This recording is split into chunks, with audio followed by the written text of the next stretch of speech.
Now let's talk a bit about other problems with the GBM model that are not called autocorrelations and volatility clustering. Namely, let's talk about something very important in finance, which is corporate defaults and market crashes. And I put these two categories of events on the same footing here because they are similar in nature. When we look at a single security, default can be described as a sudden drop of the stock price to zero.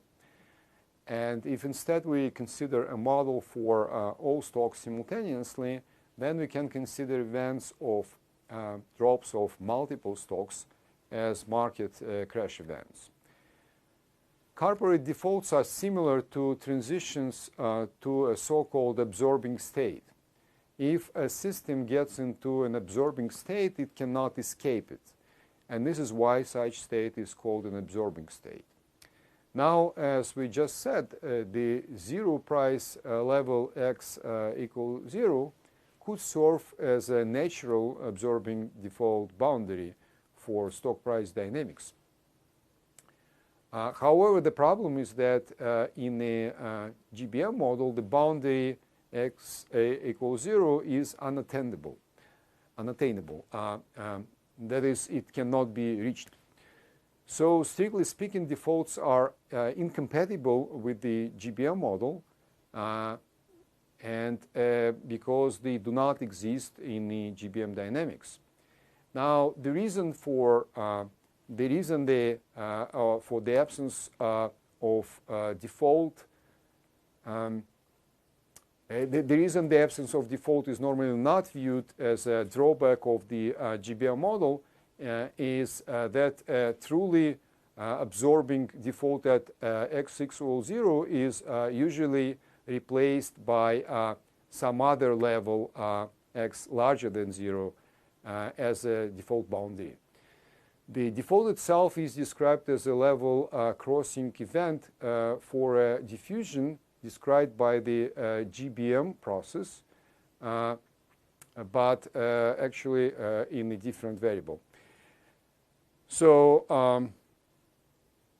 this is indeed the only meaningful way to describe defaults when the drift term in diffusion is linear as in the GBM model. But let's note that such events of level crossing is not exactly the same as a transition to a truly absorbing state where the stock price would stay forever. Instead, when we model defaults as a level crossing events, as we normally do in financial models for credit risk, we proceed in a somewhat artificial way. We just stop looking at the stock once it crosses some level on its way down. At this moment, from the point of view of the model, we just declare the stock to be in default and just stop looking at it from that point on.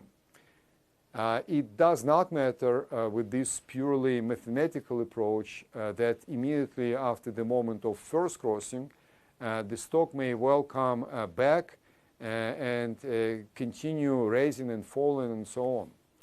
So even though such view of corporate defaults as level crossing events underlies many models such as the Merton firm value model, which we'll discuss later, this construction is therefore somewhat artificial. It's very different from, say, the way rating transitions are usually modeled. In these approaches, a corporate default is modeled as a truly absorbing state. If a firm goes into this state, it will stay there forever. An alternative to using stock prices themselves to describe defaults is to use observed market credit spreads as predictors of defaults. And this is good because there are liquid markets for credit default swaps that can be used to find market implied views of probabilities of default for a number of stocks, any given number of stocks. So one possible approach would be to introduce additional state variables such as stochastic spreads as drivers of defaults and calibrate them to the CDS data. But this approach brings another problem, as we now have to ensure consistency between the stock price dynamics and spread dynamics. And the same Merton model demonstrates that spreads are not independent of stock prices. Therefore, if we introduce credit spreads as separate state variables, we generally end up with quite a complex model of joint dynamics of prices and spreads, where we also have to ensure some sort of consistency between the stock price and spread dynamics. So the first conclusion, even though it's not normally viewed as a deficiency of the GBM model, is that the fact that it doesn't contain defaults is certainly a drawback of this model. Now, another problematic point with the GBM model is an unbounded asset growth in this model. Let's take another look at the stock price equation of the GBM model in the form that we put before. And this is shown in equation 5 on this slide. Now, again, the important point here is that the drift in this equation is linear in xt.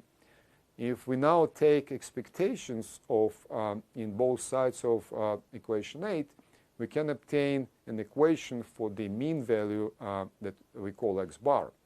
And it's shown in equation 6. And its solution describes an exponential growth of the mean asset price. So to reiterate, this behavior is obtained as a consequence of linearity of the drift. And equivalently, we can say that it's a consequence of the fact that the GBM model is scale invariant. It does not change if we rescale the asset price xt to alpha times xt, where alpha is a positive parameter. So we can conclude that on average, you should get infinitely rich in the long run if only the GBM model were true. But how realistic is this assumption? In classical financial models based on the competitive market equilibrium concept, a market is assumed to be a closed system without any exchange of capital or information with an outside world. But how can you get infinitely rich in such scenario? We can also ask the same question differently. How can a market grow infinitely large without any income of money or capital? This appears a somewhat puzzling implication of conventional financial equilibrium models. But we might conjecture that such behavior is observed as simply an artifact of not incorporating some effects of market saturation, or alternatively, competition of market participants for the same limited value in stock prices that can be exploited for investments. Therefore, we can assume that there are some effects of saturation in the market that may show up when market growth grows very large. And if such effects only show up very late when the market is already very high, they would be almost unnoticeable for levels that are much lower, or rather for normal levels prevailing in markets in normal regimes.